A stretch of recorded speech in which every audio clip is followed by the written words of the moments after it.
The Mason City Police Department is receiving a sizable federal grant to give more attention to mental health issues in the community. KIMT News 3's Nick Kruzelnicki is live in Mason City with those details. Nick?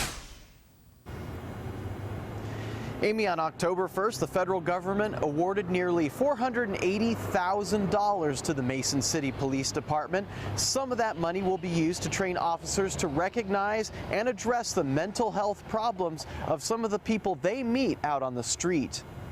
We really believe the solutions for mental health are local. They're not maybe at the state or national level. And so if we can start to build a model here that's working, maybe that's something that catches on elsewhere too. Chief Jeff Brinkley says officers frequently come across people who are mentally ill or have a substance abuse problem. Even before getting the grant, the department has worked with agencies to try and get help for those people. Officers can consult with an in-house social worker to get resources for someone who may have a mental health problem. The new federal grant will keep those services going. Chief Brinkley says so far it has been working well. We have one patient in particular that we, over a 3-year period, had over 200 calls for service on.